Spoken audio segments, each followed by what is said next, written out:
I'm Andrea. I'm from Saginaw, born and raised, never left. I'm a mom of two boys, two big boys, and I am a wife to George, to a wonderful husband. You guys have been married for how long? 15 years this year. Um, that in itself is a feat, not just for the United States, but Saginaw especially, I think, right? Yeah. Absolutely. Well, recently we were doing a photo shoot, and you ended up talking about a trauma that you had suffered when you were younger, right? Yeah. What is it specifically, and how did it start? I am a survivor of childhood sexual abuse, and it is quite the thing to say that you're a survivor. That you don't want to ever be in a victim state or stay in a victim state. So to say that you're a survivor, for me to say that is like a really big thing, and I can talk about it a lot of times without crying now. So how has it affected me? Of course, there in the beginning that was beyond hard, and I didn't even realize the ways that it had impacted my life until later on, until I got married and had kids. And I was always aware that it was kind of in there, and I knew I had some issues with it, but I thought had I progressed enough and I had made a life for myself that it would eventually just go away, and that was not the case. When you talk about it, first of all, who did it come from, and when did it start? It started with my stepbrother, and as far as I can remember, it was probably when I was 4. And I remember in timelines as far as where I was living, who I was living with, and school and things of that nature. So How did it start? slowly, grooming. He's 6 or 8 years older than I am. I honestly can't remember it anymore. How old he is, how much older he is than me. Maybe several years older than I am. Touching, feeling, and then slowly progressed into, because he lived with his mother, where I lived with his father ended up marrying my mother, so I lived with his father and my mom. He lived with his mother. So at first it was just grooming, touching, and things of that nature. But then eventually they came to live with us. He and his brother and his sister. So my other step siblings.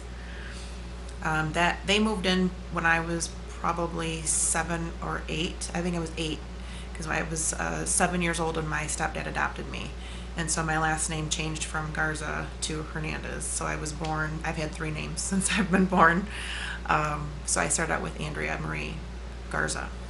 So as a 4-year-old, it starts with basically, like you said, touching, fondling, that sort of stuff. Mm-hmm. And if he's 6 or 8 years old, or he's 10 or 12 years old at this point, Mm-hmm. probably you're talking about a 12-year-old that's essentially inappropriately touching a 4-year-old. Yes. To put into perspective, it goes from that and times where, like you said, he lived in a different household, and then eventually you guys end up living under the same household. Yes. And what happens then? It went from him staying across my room. So we then shared upstairs, and my parents, of course, were down the hall. He would come into the room at night, fondling, and then for the most part it was a lot of grinding, a lot of pain. There was a lot of times it felt good. There were times I don't remember because I would blank out, I guess. But you prepare yourself when you know what's happening. You know it's coming, so you just kind of brace yourself, I guess. At least that's what I did, and that's what I understand is common for a lot of girls. They just kind of brace it, and or either that or kind of black out.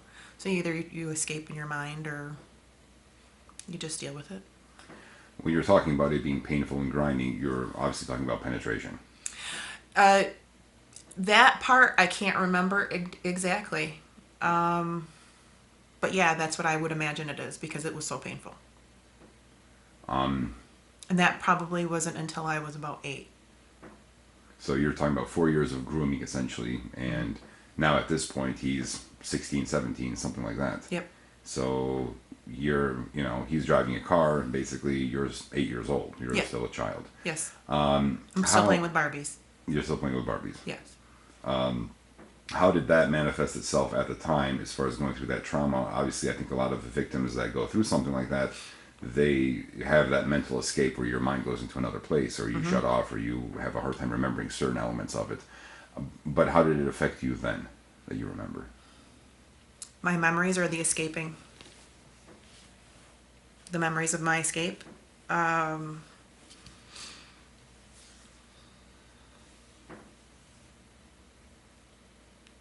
It allowed me anyways, and this is where it gets tough for people, because now I'm gonna go back to what your question. I promise I'll answer it, but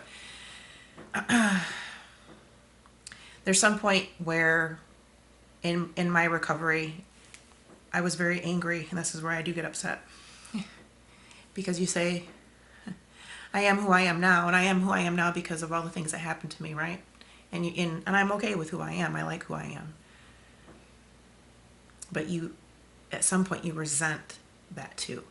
Like, there's a part of you that goes, no, that he did that. Like, that's, in some part, I have to live with the fact that he did change me.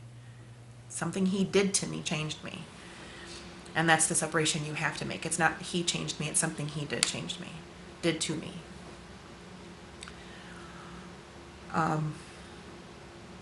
But the gift in the being able to, I guess, drift apart that way, you compartmentalize your emotions, your feelings, you're able to deal with really bad things later on, and they're not as traumatic. Other people would deal with divorce or separation or death or other things of that nature, and that really tears them apart. And that's kind of like, okay, we'll deal with that. You've been married for 15 years. How would you say that it affects you as far as your marriage goes, or levels of intimacy? That was a long, hard road for George. I came from a 7-year relationship before him where I was cheated on, and then I had, of course, that abuse that I hadn't dealt with, and I didn't come out and tell my parents until I was 21. And when I was 21, I was still with my ex, and I came out and I told my aunt out of nowhere. I don't know what it was, but it was having Hunter. It was having my oldest kid that kind of prompted, I think, all that emotion. I told her, and she eventually kind of like nudged my mom enough to ask me, and I didn't tell her until she asked me for the second time. My mother asked me once before, but I denied it. You feel like your mother asked you because she suspected something, or because she heard from your aunt? The first time she asked me, I was probably 9, and she heard noises. I mean, the hallway it's not a big house. So when she asked, it was a very awkward situation. That's the part I've had to forgive her for, from the way she asked me the first time. You had mentioned previously when we talked about it, I mean, your stepfather is his biological father. Yeah. Your mom is your mom, but they handled it very differently after you had opened up to them. Very much so. When my mother called me, like I said, I was 21. She called me and she said, your aunt had told me that something had happened. And I said, yes, it did. And she immediately said, why didn't you tell me? And that felt like an attack. That felt like a jab to the throat.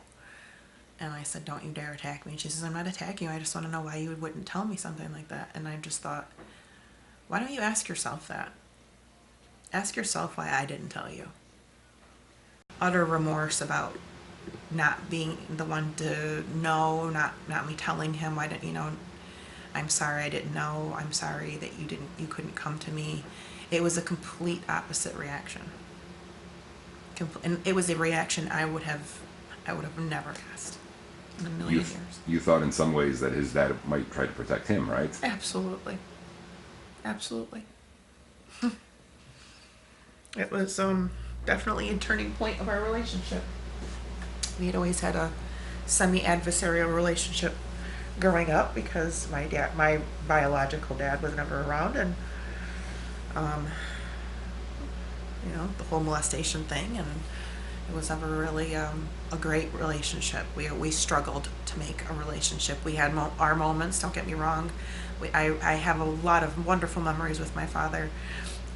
My dad showed up at every single game I've ever played in, and he showed up to probably about 50% of all of my practices that I've ever done. So, I mean, when you look back, of course, he's an excellent father. I mean, there's a million memories like that. That one stands out the most. Um, but when I was a child and when I was still a victim, I did not understand that, and I didn't understand what it was like to be a parent and the sacrifices he made. So had I known, of course, then what I know now, I probably would have told him. When you have kids, of course, that changes your perspective on many things. Absolutely. What has it done, do you think, when you see your friends and how they parent their kids, and perhaps how I would guess you're probably a little more protective in some ways? No? No.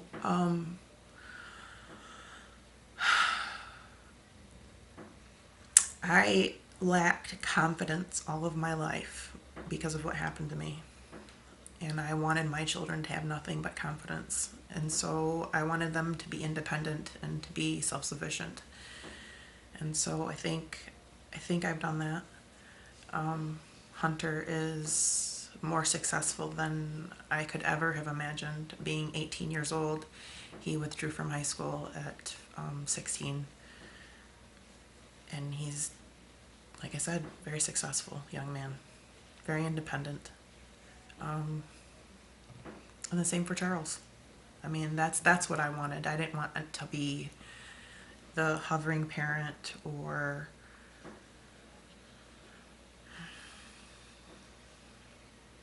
they have to be their own person. Do you think you would have been different if you had a girl? I feared having a girl, and not because of molestation, because it's great, it's equal on either side, boy or girl, that doesn't matter. But my relationship that I had with my mother growing up was also very, very strained, and it was strained up until very recently, up to the last few years. So my relationship status with my potential daughter was very worrisome for me. How would I be protective of her? I think I'd probably raise them the same. I'd want her to be more confident. I'd want her to know that she could speak out if she really needed to speak out about something, and not be afraid of that. Not be afraid of her own voice.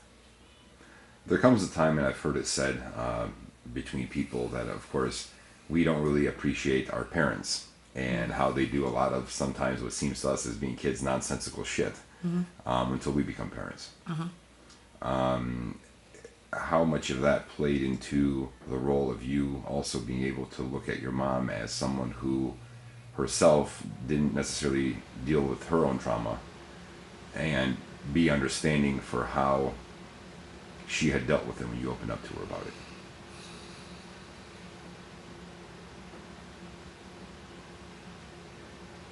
I think it ultimately humanized her, because when I was very little, I idolized her. I thought she was. It's funny because I thought both my parents were on cop shows. Apparently, um, I was convinced that my mother was one of the characters from Cagney and Lacey, the one with the dark hair. My mother used to have short hair like that, and I was convinced that my father was the guy from Chips, Ponch from Chips, because he had the hair like Ponch. I swear. Um,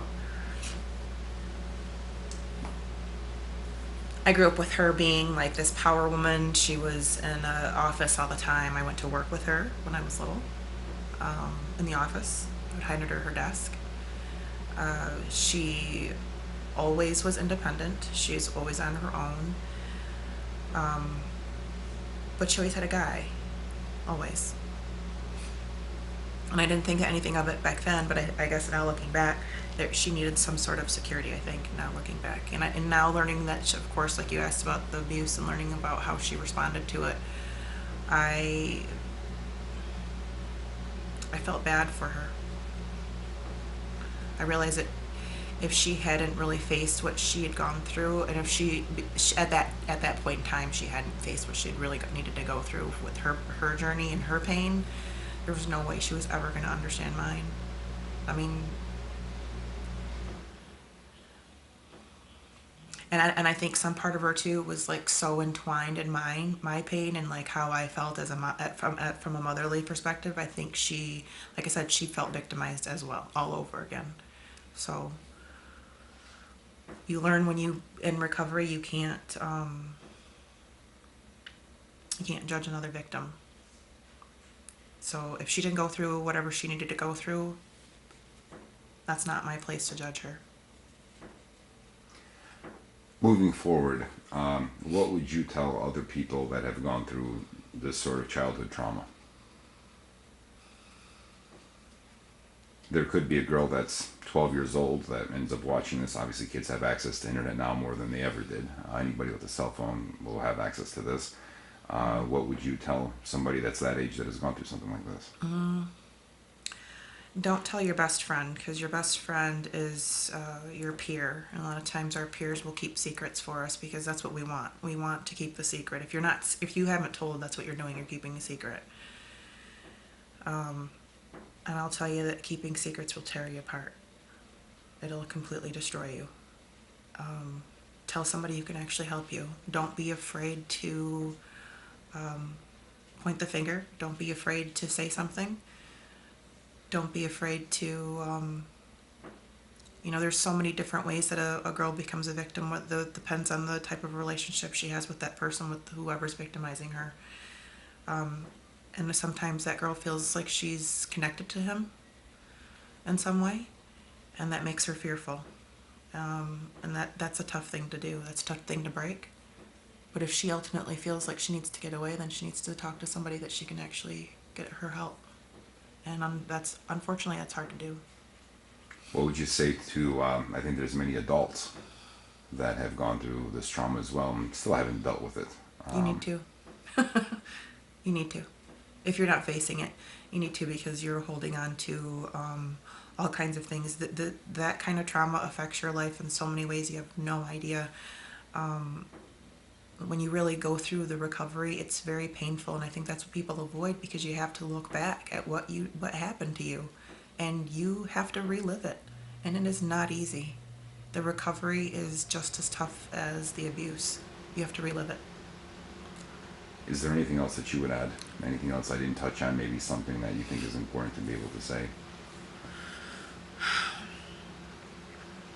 I lived by a book called I'll have to grab it for you. The title of it. It's kind of the Bible to recovery for sexual abusers. I really do recommend it. I recommend getting a strong sense of faith, something larger than yourself, whether that's God or something. You have to have it. You can't recover without it. Believe in yourself. You will get through it, because you lived through it once, and here you are. You can do it again. I will not tell you that it'll be easy. I will not tell you it'll be fun, but I will tell you it'll be so worth it. The prize at the end, to be sitting on the other end, to actually claim survivor, to actually talk about it, to say the nasty things and tell you the truth. Like, sometimes it felt good. And I can say that without crying. So part of recovery is the ability to confront your abuser. And that is one of my dreams is to still confront him, even because I'm still a survivor. But again, this is still like one of those things that you just got to do. It's like a nail in the coffin. Is it okay if I read the whole thing? Okay. This would be my confrontation letter to Dennis Jr. I don't want you to say hi until I'm done, or to say anything until I'm done. I want you to listen to me. That's the least you owe me. I am a grown woman now. I am not the child once that I was when you used to touch me. I want you to remember me as the little girl I used to be. I want you to remember how big you were compared to me. You probably were close to the same size as you are then. Many years ago you touched me. You touched me for years sexually. You started when I was 4 or 5 years old. I have vivid memories of the first time you started touching me. We were on the stairs at the house on Fayette Street. All of the kids were playing on the stairs while the adults were downstairs during a party. The Fayette house is where I endured all of your abuse. I remember you lying in the hallway between our rooms. You waited there quite often there to make your next calculated move. You sometimes moved slowly into my bed. Other times I invited you. I knew there would be no sleep for me until you got what you wanted. I couldn't stand the thought of you there in the hall, knowing that you might just stay there all night until I said yes. I remember you telling your friend Fred about what you used to do to me, and I remember you being there when he tried to penetrate me. I remember you forcing me to touch your penis. I remember you pushing me under the covers and rubbing your penis on my face. I remember you thrusting so hard on me that you would hurt my vagina. I remember you trying to move around and get you to rub and thrust on my legs so you would stop it hurting me. I remember asking you to stop. You always said things to make me continue doing what you wanted, things like just a little longer. I couldn't wait for you to be done with me. I remember you forcing Dawn dish soap in my mouth with a butter knife and you sawing at my mouth to put it in. I remember approaching you once. You pushed me off saying you were going to tell what I had done. You told how much trouble I would be in. I asked you, what about all the things you'd done to me? You told me I wanted it too. But that wasn't true. How could a child want something like that? I didn't know anything about sex until you. I didn't want to go through all the sexual abuse you did to me. I wanted to meet you to tell you I remember. I remember most of it. I know there was more. You should remember. I thought the details weren't important, but they have meaning because they are part of the secret. What you did should affect your life just as much as it has affected mine. You can't use excuses to explain away why what you did. You have to own it. Own the fact that you did sexually abuse me. And for a long time you caused me such pain and grief wondering what I did to deserve such treatment, but I didn't deserve what you did. Any of it. You stole my innocence from me. You robbed me of learning about sex and sexuality on my own. You tricked me into thinking I was your culprit, and that's not true. You were and are so much older than me. You knew better. I was a child. You tricked me into thinking I was special to you and that we had some sort of affair, and that's not true. You are a perpetrator, and you still are. You always will be. You have taken a large part of what belonged to me. You made me think and feel in ways I shouldn't have, and no one should. You had control over a little girl, a small child, what most would still consider a baby. Maybe you needed that to feel important. I don't know or care. But how sad if that's true. Today I live a great life. One you cannot control or destroy. I did not pass your sickness on to anyone. I chose a different and better path in life than you. I could have let you continue to control me by letting what you did destroy me in my life, but I didn't because I have control. I am the strongest woman you will ever meet. Not because of you, because of me, because I made the choice to do so. I cannot go back and undo the shame, the silence, and the secret holding, but I can and have changed it for myself. I will continue to help change it for others, and I will be there if I become aware of another one of your victims.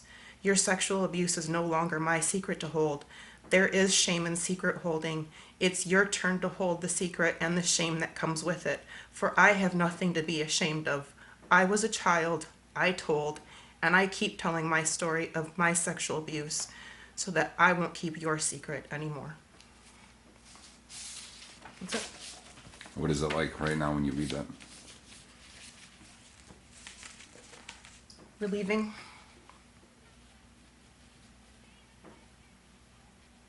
It's relieving.